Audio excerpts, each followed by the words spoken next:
오늘 특별히 한 분을 좀 소개하기를 원합니다. 우리 전영춘 권사님 옆에 앉아 계신데요. 우리 김순매 권사님, 전영춘 권사님이 마치 아들과 같이 생각하셨던 분이신데, 제가 장례식장을 이렇게 인도하면서 첫 시간부터 마지막까지 정말 친모와 같이 사랑으로 함께 하셨던 것을 기억합니다. 오늘 정 권사님과 감사하게도 이 예배 현장에 함께 하셨습니다. 우리 잠깐 자리에서 일어나 주시겠습니까? 우리 박수로 환영하겠습니다. 하나님의 위로가 함께 하시길 바랍니다. 우리 시간 앞뒤 좌우분들과 함께 인사하실 때 이렇게 서로를 격려하시면서 축복하시면 좋겠습니다. 성도님을 위해 주님께서 일하고 계십니다. 우리 같이 인사하시죠. 성도님을 위해 주님께서 일하고 계십니다. 아멘. 우리 손을 흔들면서 우리 방송 가운데 함께 하시는 분들에게도 같이 인사해 주시죠. 성도님을 위해 주님께서 일하고 계십니다. 아멘. 2019년에 독실한 신앙인이면서 배우인 김혜자 씨가 주연한 눈이 부시게라는 TV 드라마가 있습니다. 극 중에서 노년의 그녀는 우리가 흔히 치매라 부르는 알츠하이머를 앓고 있었습니다. 젊은 시절 남편을 일찍 잃고 홀로 외아들을 키운 억척스러우면서도 가여운 오늘날의 어머니를 대표하는 인생이었습니다. 그런데 이 성인이 된 외아들과 관계가 그렇게 좋지 못하고 대면했습니다. 그 이유는 이렇습니다. 어린 시절 아버지 없이 지내던 아들은 혼자 골목에서 공을 가지고 놀다가 그만 자동차 사고를 당해 평생 다리를 잃고 다리를 절게 되었습니다. 어머니는 아들이 너무 불쌍하고 마음 아팠지만 홀로 아들을 강하게 키우기 위해 오히려 더 냉정하게 대했습니다.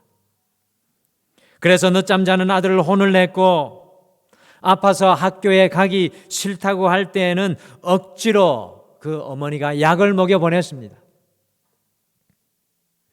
아들은 그런 어머니가 몹시나 서운했고 나이가 들어서도 좀처럼 그 어머니에게 정이 가지 않았습니다. 그런데 어느 눈 오는 날 아들은 알츠하이머로 입원 중이던 어머니가 병실에서 사라졌다는 급한 연락을 받았습니다. 놀란 아들은 허겁지겁 병원에 도착했습니다.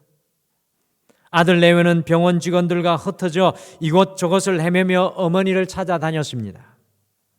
마침내 아들은 요양병원 한 귀퉁이에서 빗자루로 눈을 쏠고 있는 어머니를 발견하게 되었습니다. 도대체 뭐 하시냐며 아들이 어머니에게 소리쳤습니다. 그러자 어머니는 치매로 아들을 알아보지 못하고 해맑은 미소로 눈이 와서 우리 아들 학교 가는 길에 넘어지지 않도록 길을 쓸고 있다고 말을 했습니다. 그제야 아들은 깨달았습니다. 자신이 추운 겨울 학교 갈 때 유독 자기 집 문 앞만이 눈이 깨끗이 치워져 있었습니다. 그때는 이 옆집 아저씨가 그렇게 한 줄 알았는데 냉정한 어머니가 자신을 위해 한 것임을 상상하지 못했습니다. 어머니가 그렇게 아들을 사랑하며 한평생을 살았습니다. 그 사랑이 아들의 마음을 녹이고 우리의 마음도 녹입니다. 제가 등마루에 부임하여 만 8년간 등마루의 가족으로 이 교회의 소중한 기둥들이셨던 1세대 부모님들의 장례식을 인도하면서 분명하게 깨달은 사실이 하나 있습니다.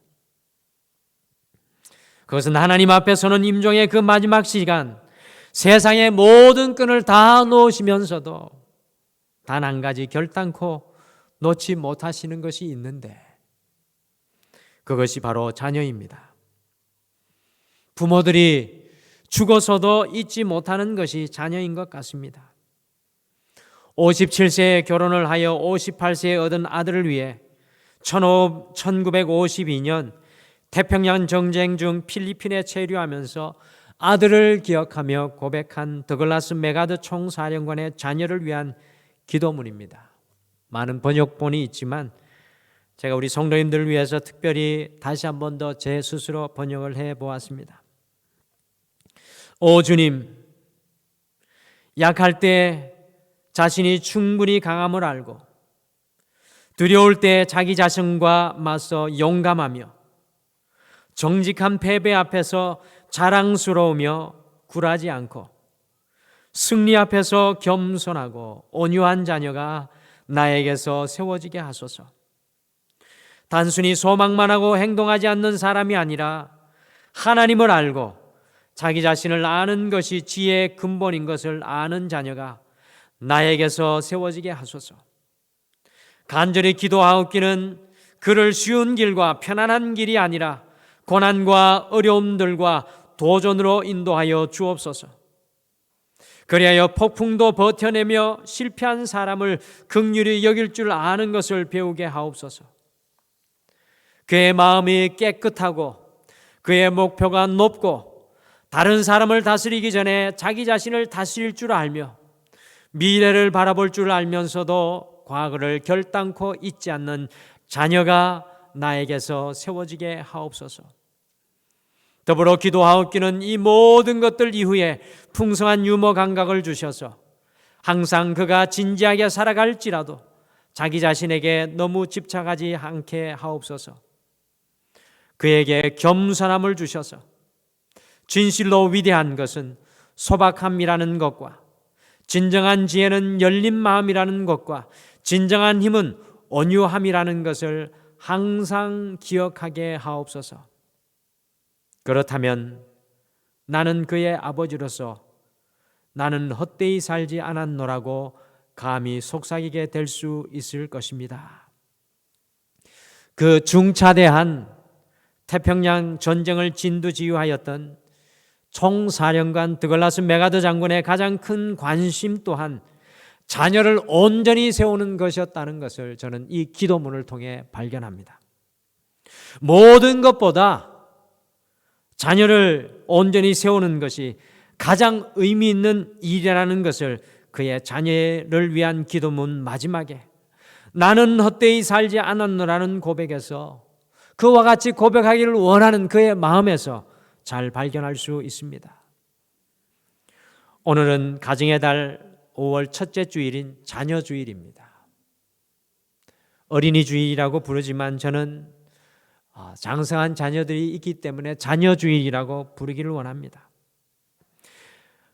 우리가 다시 이 결단하며 2022년을 나아가고 있는데 다시 결단 18번째 시간인 오늘은 자녀 앞에서의 결단, 이 자녀 앞에서의 결단이라는 제목으로 우리가 헛된 삶이 아니라 주님의 사명을 다하는 온전한 부모로 어떻게 하나님께서 우리에게 맡겨주신 자녀를 양육해야 할지 오늘 이 말씀으로 하나님 앞에 함께 서시도록 하겠습니다.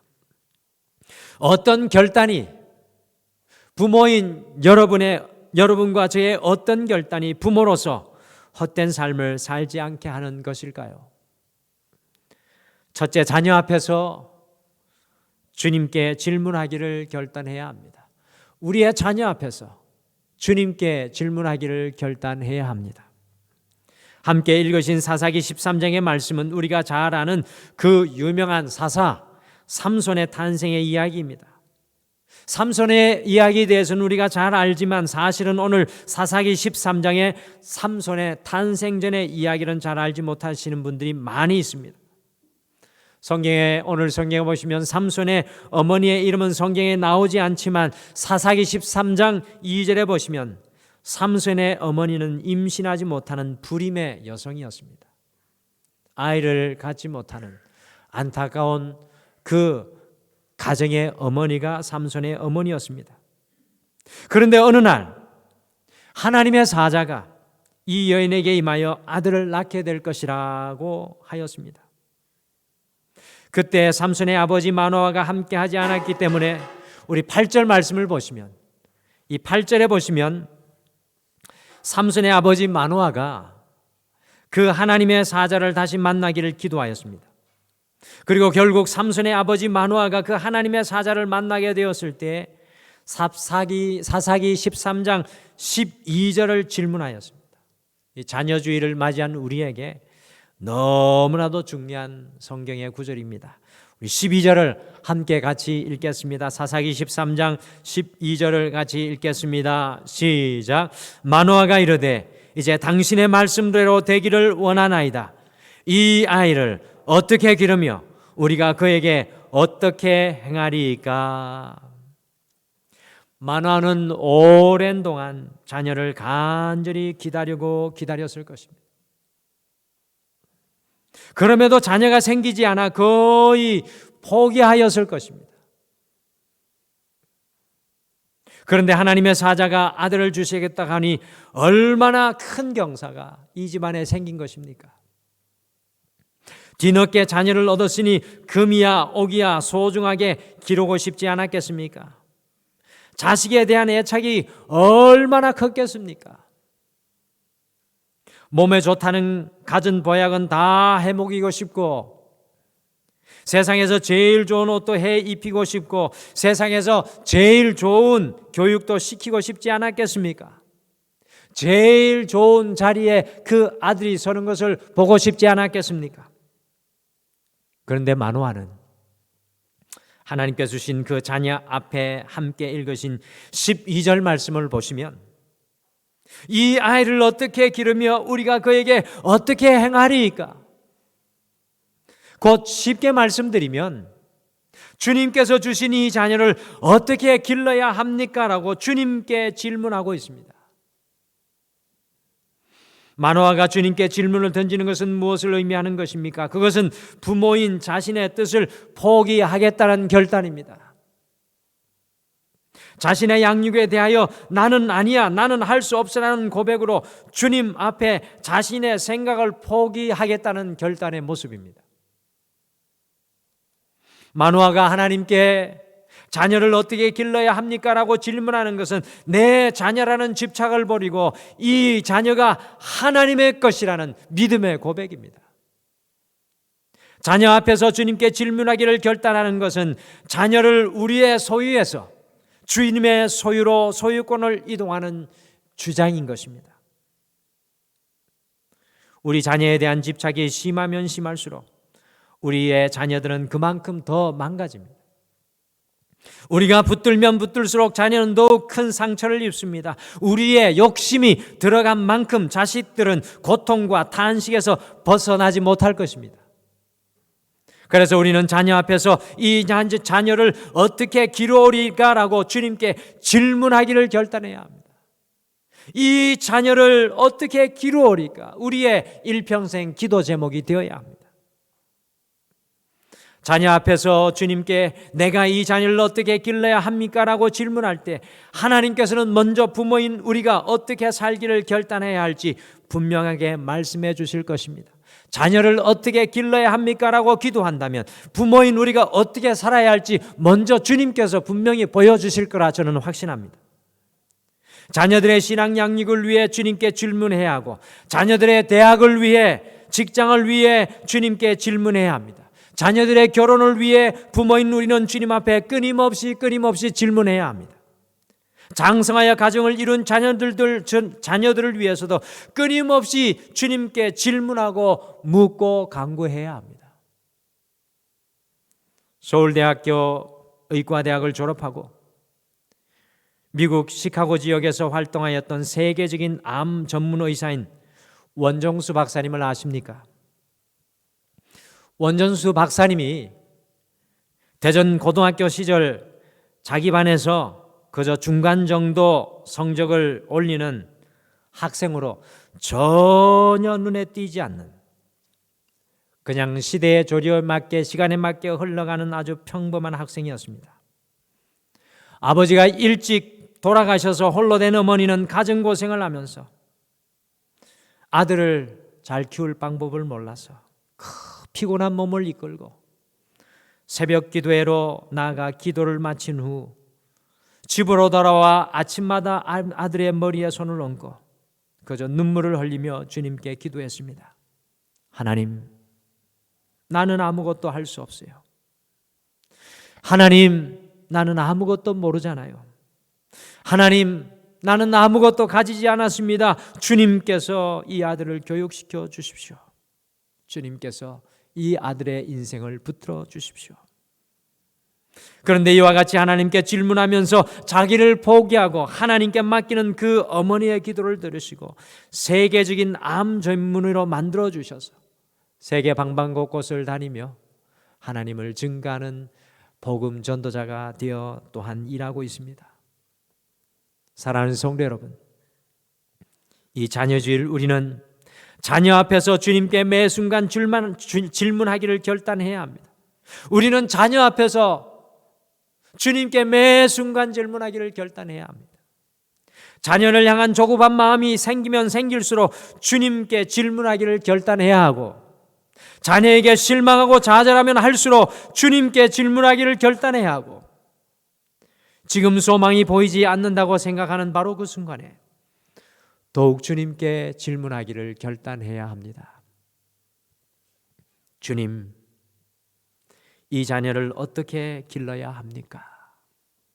자녀주일, 여러분과 저의 변치 않는 질문이 되어야 될 것 같습니다.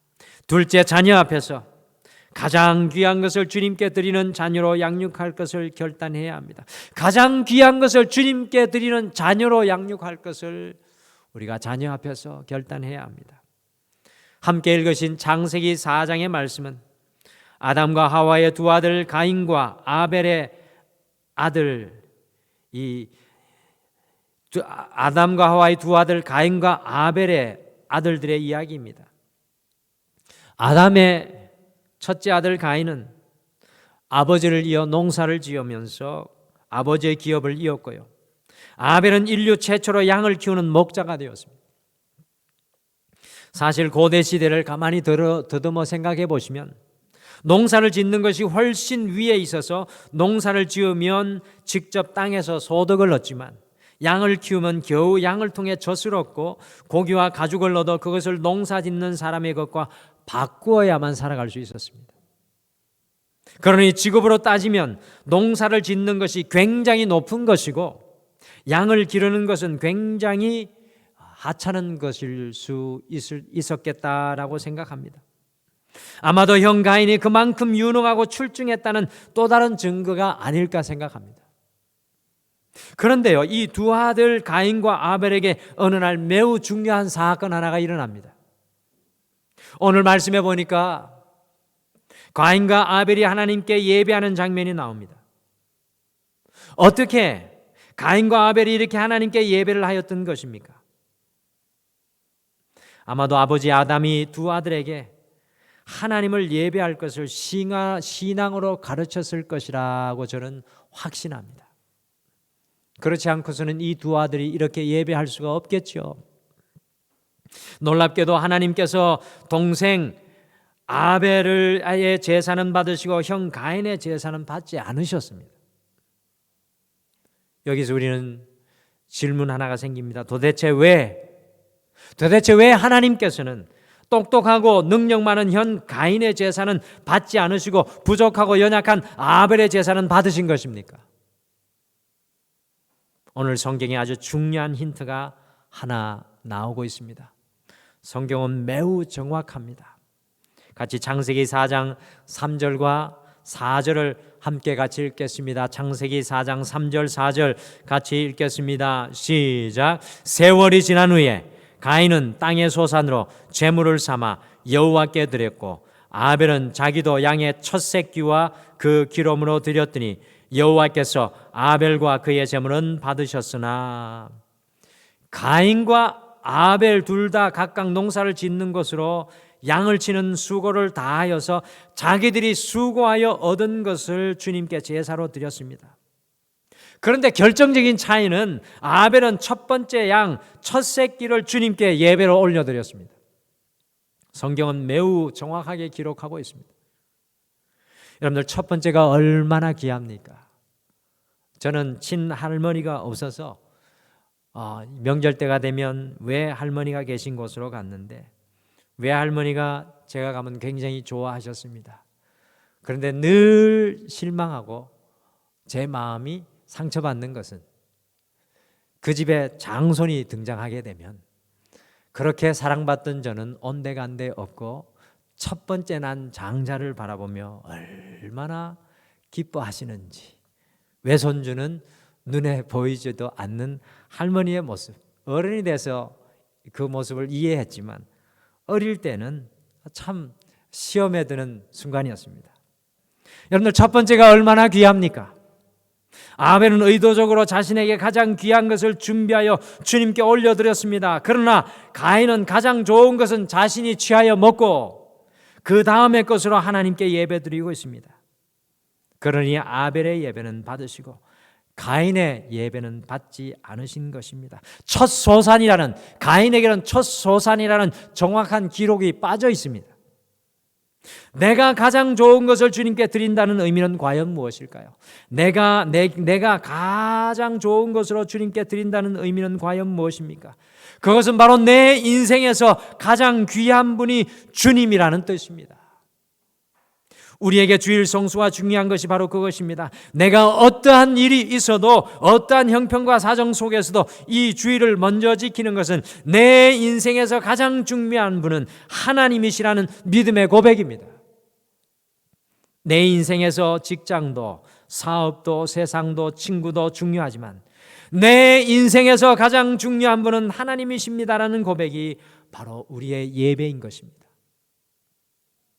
하나님께 가장 귀한 것을 드리며 내 인생에서 가장 귀하신 분은 하나님이십니다라고 고백하는 그 자녀들은 하나님께서는 그 자녀들을 가장 존귀하게 여기시고 기억하실 것입니다.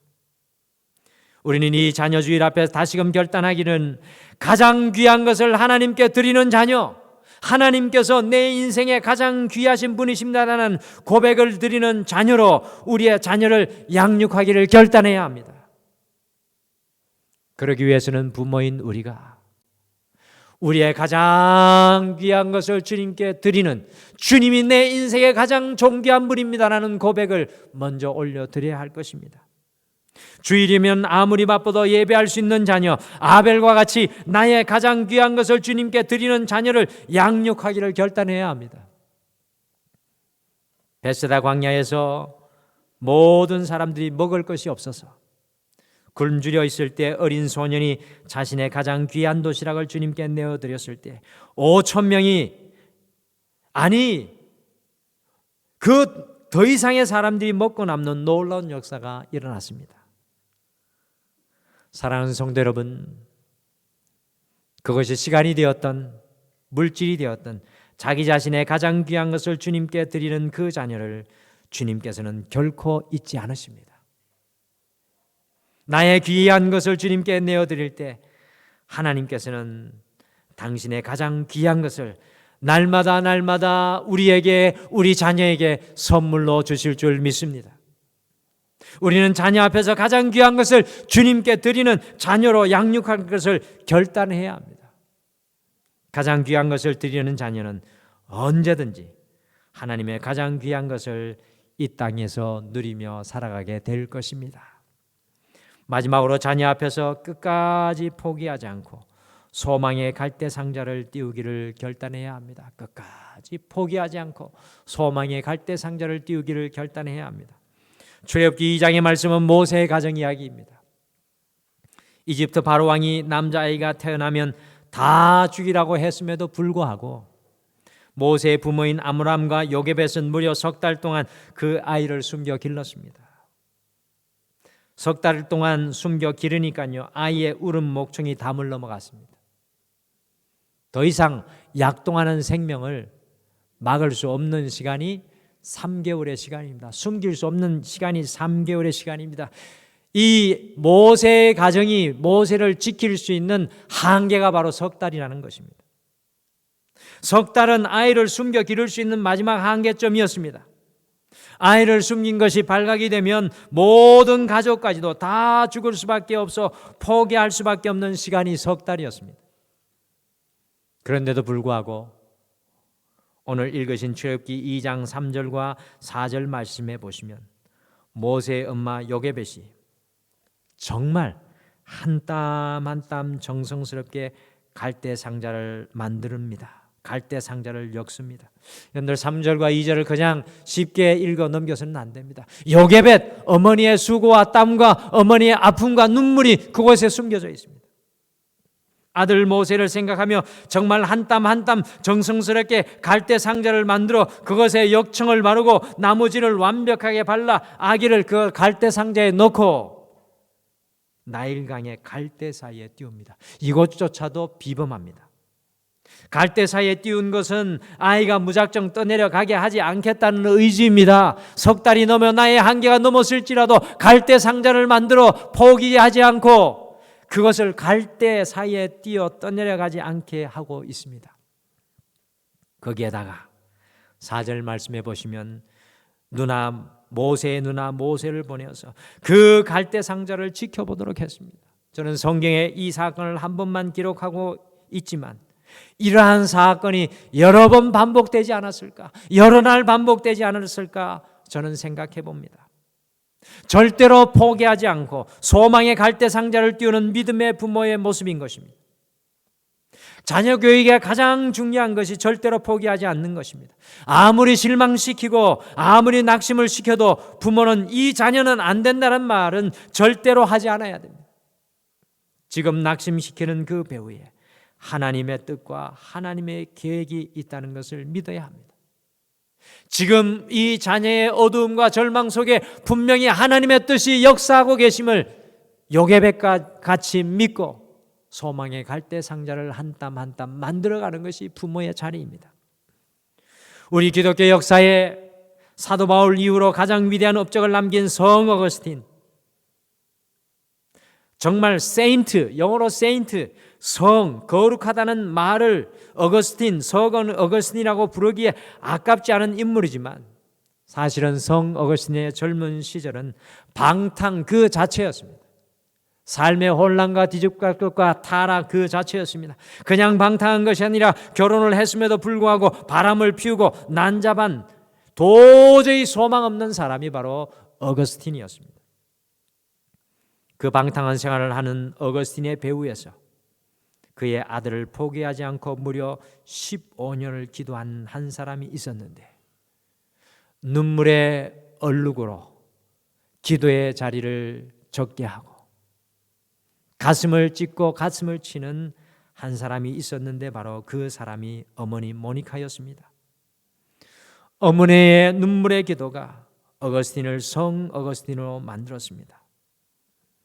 오늘 아버지 아므람과 어머니 요게벳은 사람의 힘으로 다 할 수 없을 때 실망하지 않고 포기하지 않으며 끝까지 하나님의 뜻이 이루어지기를 기다리며 소망하는 부모의 모습입니다.